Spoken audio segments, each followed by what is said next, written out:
خوش آمدید کہتے ہیں آپ کو آپ کے اپنے چینل میں۔ ایپیسوڈ 1۔ وہ رو رہی تھی ہر رات کی طرح۔ آج بھی رات کے 3 بج رہے تھے۔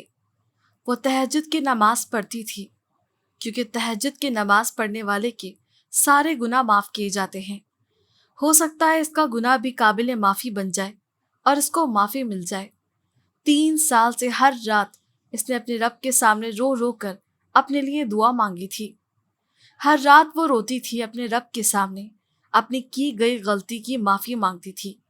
وہ جانتی تھی کہ وہ اس قابل نہیں ہے کہ اسے معاف کیا جا سکے، لیکن اسے اپنے رب پر یقین تھا کہ وہ اسے اس کے اپنوں کے دل میں اس کے لیے تھوڑا سا رحم ضرور ڈالے گا، شاید اتنا کہ وہ اسے دیکھ کر منہ نہ پھیریں۔ وہ اس شخص سے بے حد محبت کرتی تھی جس نے اسے زندگی کی ہر خوشی دی تھی۔ وہ رات رات بھر جا کر کام کرتا تھا تاکہ اس کی ہر خوشی کو پورا کر سکے۔ اس نے میڈیکل میں ایڈمیشن لینا تھا۔ اس نے اپنی اوقات سے بڑھ کر اس کی خواہش کا احترام کیا، مگر اس نے اس شخص کو دھوکہ دیا۔ دھوکہ ہی تو تھا۔ غلطی، جرم، گناہ 3 سال سے وہ ہمت جمع کر رہی تھی کہ کیسے وہ شخص کا سامنا کرے گی۔ کیا وہ اسے دیکھنا پسند کرے گا؟ اس سے ویسی ہی محبت کرے گا؟ کیا وہ اسے اپنے سینے سے لگائے گا جیسے ہمیشہ لگاتا تھا؟ اے اللہ مجھے معاف کر دے، مجھ سے بہت بڑی غلطی ہوئی ہے۔ اے اللہ میں گناہ گار ہوں، مجھے آپ کی ضرورت ہے۔ اللہ مجھے ہمت دے کہ میں اپنوں کا سامنا کر سکوں۔ وہ رو رہی تھی، 3 سال سے ہر رات دعا مانگ رہی تھی کیونکہ وہ بس اتنا ہی کر سکتی تھی۔ بیڈ کی سائڈز خالی تھیں۔ اس کا 2 ماہ کا بیٹا ساتھ اس کے ساتھ ہی سو رہا تھا۔ معراج جانتا تھا کہ وہ اس وقت کہاں ہے۔ اس وقت وہ ہمیشہ کی طرح باہر لان میں نماز پڑھ رہی ہوگی۔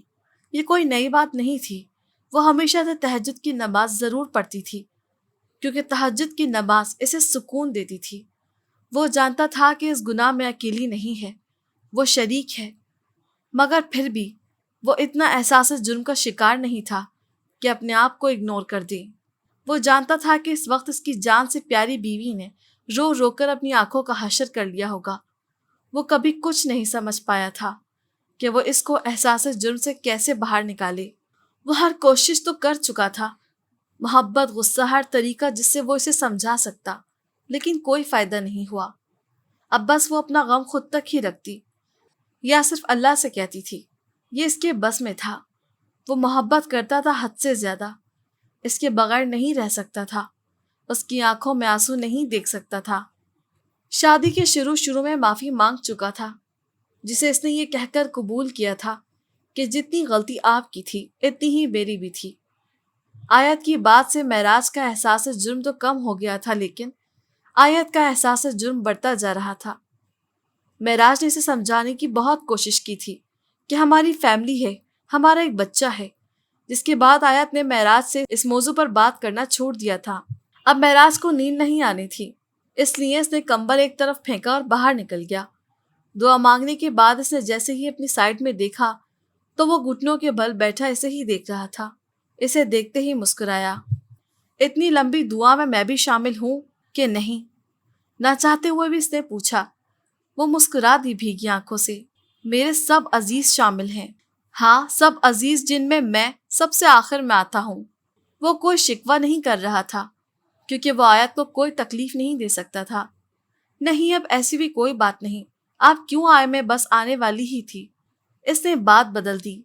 کافی دیر سے انتظار کر رہا تھا، تم نہیں آئی تو میں نے سوچا میں بھی دیکھ لوں۔ چلیں اب سونے، مجھے صبح بہت ضروری میٹنگ میں جانا ہے۔ اسے اپنے ساتھ لیے وہ کمرے میں آیا۔ وہ اکثر رات میں جاگ جاتا تھا اور اسے اندر نہ پا کر باہر آ جاتا تھا۔ آیت جانتی تھی کہ وہ اس کی نماز تہجد سے باخبر ہے۔ آیت نے اس کے سینے پر سر رکھ کر آنکھیں موند لی۔ کچھ ہی دیر میں آیت بے خبر اس کی باہوں میں سو رہی تھی، لیکن وہ ہمیشہ کی طرح آج بھی نہیں سویا۔ آیت کی سرخ آنکھوں نے اسے بے چین کیا تھا۔ سلمان صاحب نے فیصلہ کر لیا تھا کہ سالار سے اس کی شادی کے بارے میں ضرور بات کریں گے۔ وہ 29 سال کا ہونے والا تھا، وکالت کر چکا تھا۔ وکالت کرنے کے بعد بھی اس میں اپنا خاندانی بزنس ہی سنبھالا تھا کیونکہ سلمان صاحب دل کے مریض تھے اور کروڑوں کی جائیداد ورکرز کے حوالے نہیں کر سکتے تھے۔ اس لیے پڑھائی کے دوران ہی سالار کو بتا چکے تھے وہ چاہے کچھ بھی کر لے، کرنا اس کو بزنس ہی ہوگا، اور شاید یہ پہلی بات تھی جو ان کے اکلوتے بیٹے نے مانی تھی۔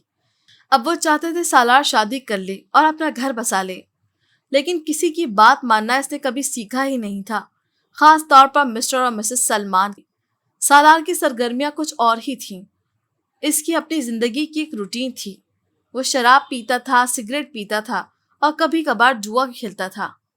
یہ سب باتیں اس کے لیے کوئی بری عادت نہ تھیں، اور وہ بے شک ایک خوبصورت مرد تھا۔ وہ جہاں بھی جاتا لڑکیوں کی ایک لمبی لائن اس کے انتظار میں ملتی، لڑکیاں خود اس کا انتظار کرتیں۔ وہ ان سب میں سے کسی ایک کا انتخاب کرتا، وہ خود سے کسی لڑکی کے پاس نہیں جاتا تھا کیونکہ اس کی کبھی ضرورت ہی پیش نہ آئی تھی۔ خوبصورت سے خوبصورت ترین لڑکی اس کے قدموں میں ڈھیر ہونے کو تیار رہتی۔ وہ ضدی تھا، حد سے بڑھ کر ضدی۔ وہ جو چیز چاہتا اس کو حاصل کرنا اس کا مقصد بن جاتا۔ وہ جس چیز پہ ہاتھ رکھتا وہ اس کی ملکیت ہوتی۔ اس کی زندگی میں نہیں لفظ کا کبھی استعمال نہیں ہوا تھا۔ وہ بزنس نہیں کرتا اگر اس کا دوست احمد اسے نہیں کہتا۔ سالار کے بس کی بات ہی نہیں بزنس کرنا۔ سالار کے غصے اور ضد نے سلمان صاحب کے بزنس کو 5 سال میں دبئی اور کویت میں پھیلایا تھا، اور اب ان کا بزنس ترکی میں بھی پھیل رہا تھا۔ سلمان صاحب کو اپنے اکلوتے بیٹے پر بڑا فخر تھا۔ سیرت سے کہو چلے، مجھے دیر ہو رہی ہے، حاشر نے گاڑی کی چابی اٹھاتے ہوئے کہا۔ جی آ رہی ہے، آج اس کا رزلٹ ہے نا، اس لیے ڈری ہوئی ہے، منت نے مسکراتے ہوئے کہا۔ ہاں میں جانتا ہوں، اور یہ بھی جانتا ہوں کہ وہ ڈری ہوئی ہوگی۔ اچھے نمبروں سے پاس ہو گئی تو کالج میں ایڈمیشن آسانی سے مل جائے گا، حاشر نے سوچتے ہوئے بتایا۔ لیکن وہ تو آگے میڈیکل میں ایڈمیشن۔ منت کی بات حاشر کے ہاتھ کے اشارے سے رک گئی۔ میں فیصلہ کر چکا ہوں، بہت اچھا کالج ہے اور اس میں صرف لڑکیاں پڑھتی ہیں۔ آپ کو اپنی بہن پہ یقین کرنا چاہیے۔ منت یہ نہیں کہنا چاہتی تھی مگر پھر بھی خود کو روک نہیں پائی۔ بھائی میں تیار ہوں، چلیں۔ سفید یونیفارم میں بڑی سی کالی چادر لیے وہ تیار کھڑی تھی۔ حاشر منت سے کچھ کہتے کہتے رک گیا۔ منت جانتی تھی کہ وہ کیا کہنے والا ہے اور دروازے سے باہر نکل گیا۔ بھابھی وش می، سیرت نے منت کو گلے لگاتے ہوئے کہا۔ تم بیکار ہی ڈر رہی ہو گڑیا، تمہارا رزلٹ بیسٹ ہوگا انشاءاللہ۔ انشاءاللہ، بس آپ کی دعائیں چاہیے بھابھی۔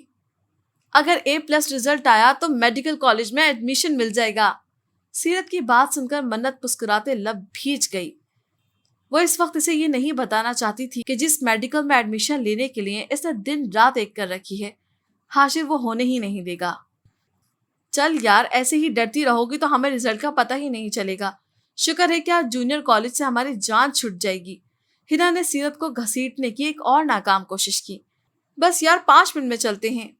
آیت الکرسی، دعائیں، علم اور پتہ نہیں کیا کیا دن رات ایک کرنے کے بعد سیرت آج رزلٹ والے دن آیتوں اور درودوں کا ورد کر رہی تھی، کیونکہ A+ لانے اور میڈیکل کالج میں ایڈمیشن لینے کے لیے اب دعا کے علاوہ کچھ نہیں کر سکتی تھی۔ اس لیے صبح 9 بجے سے دوپہر 1 بجے تک وہ آیتیں پڑھنے میں مصروف تھی۔ ہر کوئی اپنا اپنا رزلٹ دیکھ کر آیا تھا مگر ہنا کو وہ ہلنے نہیں دے رہی تھی۔ صبح سے وہ کلاس روم میں بیٹھی تھی۔ ہنا کو اپنے نمبروں سے کوئی فرق نہیں پڑتا تھا، نمبر کم ہو یا زیادہ، اس کو تو بس یہ کالج چھوڑنا تھا، کیونکہ ایک ہی سفید یونیفارم اور صبح 8 بجے کی اسمبلی سے وہ تنگ آ چکی تھی۔ اب میں جا رہی ہوں۔ ہنا کے صبر کا پیمانہ لبریز ہو گیا۔ نہیں نہیں، صرف 5 منٹ اور، سیرت نے التجا کی۔ میڈم، آپ کے 5 منٹ ختم نہیں ہو رہے، میں تمہارا رزلٹ نہیں دیکھوں گی، اپنا دیکھ کر آ جاؤں گی۔ اس سے پہلے کہ سیرت اس کی مزید منتیں کرتی وہ کلاس روم سے باہر نکل گئی، اور نہ چاہتے ہوئے بھی سیرت کو اس کے پیچھے آنا پڑا۔ آفس کے باہر لگا گرین بورڈ سب کا حال سنا رہا تھا۔ کوئی خوش تھا، کوئی اداس، اور کوئی پارٹی پلان کر رہا تھا تو کوئی آنسو بہا رہا تھا، لیکن سیرت کو سب کے چہرے روتے ہوئے ہی نظر آ رہے تھے۔ ہنا رزلٹ چیک کر رہی تھی جبکہ سیرت اس کا ہاتھ تھامے آنکھیں بند کیے کھڑی تھی۔ ہنا اس کے حال سے اچھی طرح واقف تھی۔ یہ ہر سال ہوتا تھا، وہ ہمیشہ فرسٹ آتی تھی مگر اس کا ڈر اسے ہمیشہ خوف زدہ رکھتا تھا۔ پچھلے سال جب ہنا نے اس کا رزلٹ چیک کر کے اسے بتایا کہ وہ فرسٹ آئی ہے تو وہ خوف کی وجہ سے کپ کپانے لگی، جس کی وجہ سے ہنا کو خوشی منانے سے زیادہ اسے ہسپتال لے جانے کی فکر ہوئی۔ اب وہ یہ رسک نہیں لے سکتی تھی، اسی لیے اس نے آرام سے اس کے کان کے قریب جا کر کہا، مبارک ہو future doctor, A+ first position. بے یقینی سے سیرت کی آنکھوں میں آنسو آ گئے۔ ہنا نے اپنی جان سے پیاری سہیلی کو گلے لگایا۔ آیت، کوئی بچے ایسے گلا پھاڑ پھاڑ کے نہیں روتا۔ آج معراج کی چھٹی تھی، اس لیے وہ سعد کو سنبھال رہا تھا۔ بچے ایسے ہی روتے ہیں، وہ بنا پلٹے بولی۔ آیت صحن میں لگے پودوں کی جگہ تبدیل کر رہی تھی۔ اسے سعد کو چپ کرواتے دیکھ کر ہنسنے لگی۔ آیت، یار میں سوچ رہا ہوں کہ لوگ اپنے بچوں کو پہلے ہنسنا بولنا سکھاتے ہیں، لیکن ہم نے اسے پہلے رونا سکھانا ہوگا۔ بہت خراب روتا ہے، پورا منہ کھول کر۔ معراج جانے کب سے اسے چپ کرانے کی کوشش کر رہا تھا، مگر وہ روتا ہی جا رہا تھا۔ غلطی بھی اس کی اپنی تھی۔ آیت 4-5 ماہ سے کہہ رہی تھی کہ پودوں کی صفائی کرنی ہے، مگر وقت نہیں ملتا، جس پر معراج نے کہہ دیا کہ آیت سارا دن کرتی ہی کیا ہو۔ آیت نے کہا، آپ کا بچہ سنبھالتی ہوں۔ یہ کوئی کام ہے؟ اتنا آسان کام ہے؟ معراج کا انداز دیکھ کر وہ اسے گھورنے لگی۔ اور دوسری غلطی یہ کہ معراج کو یاد نہیں رہا کہ کل اتوار ہے۔ پھر کیا، معراج دنیا کا آسان ترین کام یعنی بچہ سنبھالنا کر رہا تھا، اور آیت پودوں کی صفائی کر رہی تھی۔ یہ نہیں تھا کہ معراج کو اسے سنبھالنا نہیں آتا، وہ آ کر اکثر اسے سنبھالتا تھا، اس سے پیار کرنا، اسے فیڈ کرواتے وقت فیڈر کی بوتل تک تھامے رکھتا تھا، مگر وہ اس کے دن کی روٹین سے ٹھیک سے واقف نہ تھا۔ اب وہ کچن میں اس کا دودھ بنا رہا تھا اور دوسرے ہاتھ سے اسے سنبھالنے کی کوشش کر رہا تھا۔ یار آیت، یہ بالکل تم پر کیا ہے؟ اس بات سے آیت کو جھٹکا لگا، کیونکہ یہ بات آج 2 ماہ میں پہلی بار کہی گئی تھی۔ آج تک تو یہ آپ پر تھا، اس کا ناک، آنکھیں، کان، ہونٹ سب آپ کے تھے، تو آج یہ اچانک مجھ پر کیسے چلا گیا؟ ہاں، حسین شکل تو مجھ پہ ہے، میں تو روتی شکل کی بات کر رہا ہوں۔ کیا کہا؟ میں ہر وقت روتی شکل بنا کے گھومتی ہوں؟ وہ ایک جھٹکے سے مڑی۔ نہیں نہیں، میں اور آپ کی روتی شکل، نہ میں ایسا کر سکتا ہوں کیا؟ ڈرنے کی بھرپور ایکٹنگ کی، جسے دیکھ کر وہ ہمیشہ کی طرح ہنسی تھی، اور یہی ہنسی تو معراج کی جنت تھی۔ وہ رات 2:30 بجے آیا اور صوفے پر باپ کو دیکھ کر رک گیا۔ ڈیڈ، آپ ٹھیک ہیں؟ ابھی تک سوئے نہیں؟ سالار نے پوچھا۔ میں نے آفس میں پیغام پہنچایا تھا کہ تم شام کو گھر جلدی آنا، لگتا ہے تمہیں نہیں ملا۔ سلمان صاحب نے اس کی بات کو اگنور کرتے ہوئے کہا۔ نہیں، مجھے میسج ملا تھا لیکن میں بزی تھا، سالار نے انہی کے انداز میں جواب دیا۔ بیٹھو یہاں، مجھے تم سے ضروری بات کرنی ہے، انہوں نے اسے بیٹھنے کا اشارہ کرتے ہوئے کہا۔ جی کہیں، سن رہا ہوں، سالار نے ٹانگ پر ٹانگ جماتے ہوئے کہا۔ میں نے تمہاری شادی کا فیصلہ کر لیا ہے، انہوں نے بات کا آغاز کیا۔ یہ فیصلہ میں خود کر لوں گا ڈیڈ، آپ کو ٹینشن لینے کی ضرورت نہیں، جب مجھے کوئی لڑکی شادی کے لائق لگے گی تو کر لوں گا، اس نے اٹھتے ہوئے کہا۔ اور کوئی بات ہے یا بس یہی کہنے کے لیے میرا انتظار کر رہے تھے؟ سالار، میں سیریس ہوں، انہوں نے اپنی بات پر زور دیتے ہوئے کہا۔ میں تمہاری شادی کرنا چاہتا ہوں، اپنے پوتوں پوتیوں کو دیکھنا چاہتا ہوں۔ سالار، میرے مرنے سے پہلے میری خواہش یہ پوری کر دو۔ آپ کو میری شکل سے لگ رہا ہے کہ میں مذاق کر رہا ہوں، اینڈ پلیز مرنے سے پہلے والا ڈرامہ بند کر دیں، مجھ پر یہ ایموشنل ڈرامے نہیں چلتے، میں کوئی شارٹ فلم کا 3rd کلاس ایکٹر نہیں۔ اور ایک اور بات، 1-2 بجے تک میرا ویٹ نہ کیا کریں، میرا فون ہر وقت آن ہوتا ہے، آپ یہ بات فون پر بھی کر سکتے تھے، وہاں بھی میرا یہی جواب ہوگا، گڈ نائٹ۔ وہ یہ کہتے ہوئے سیڑھیاں پھلانگ کر اپنے کمرے میں چلا گیا، اور سلمان صاحب اسے دیکھتے رہ گئے۔ اپنی بیٹی کی بدتمیزی اور تلخ لہجہ برداشت کرتے انہیں کئی سال گزر چکے تھے۔ یہ اندازہ کرنا ان کے لیے مشکل نہ تھا۔ انہوں نے ہمیشہ اسے اگنور کیا، اس کے ساتھ باپ جیسا رویہ نہ رکھ سکے، اس کے ساتھ وقت نہیں گزار سکے، جس سے سالار ان سے دور ہوتا چلا گیا۔ وہ یہ بات محسوس نہ کر سکے، مگر اس بات کا احساس انہیں تب ہوا جب سالار نے انہیں اگنور کرنا سیکھ لیا۔ وہ تو بہت خوش تھی کہ اس کی محنت رنگ لائی اور اب خواہش پوری کرے گی، مگر یہاں سب کچھ ہی الٹا ہو گیا۔ 2 گھنٹے سے مسلسل بھائی کے کمرے سے لڑائی کی آوازیں آ رہی تھیں۔ وہ اپنے بھائی سے ڈرتے ہوئے اپنے کمرے کی الماری کے پیچھے بنی ہوئی تھوڑی سی جگہ پر بیٹھی تھی، جیسے اس کا بھائی اسے ڈھونڈ رہا ہو۔ کیوں کر رہے ہیں آپ اس کے ساتھ کی سب کچھ؟ وہ آپ کی بہن ہے، اس پر آپ کو یقین کرنا چاہیے، اور آپ اس کو اس طرح سے ٹریٹ کر رہے ہیں تو وہ دنیا کو کیسے فیس کرے گی؟ سب سے ڈری ڈری رہتی ہے، ملتی نہیں، کسی سے بات تک نہیں کرتی، ہمیشہ اپنے کمرے میں بند رہتی ہے۔ وہ اس کی بھابھی تھی جو اس کے لیے ماؤں کی طرح لڑ رہی تھی، اور دوسری طرف اس کا اپنا سگا بھائی جس کو باپ کی جگہ کھڑا ہونا چاہیے، لیکن وہ تو بھائی کی جگہ بھی کھڑا ہونے کو تیار نہ تھا۔ آوازیں مسلسل آتی رہیں اور نہ جانے وہ کب سو گئی۔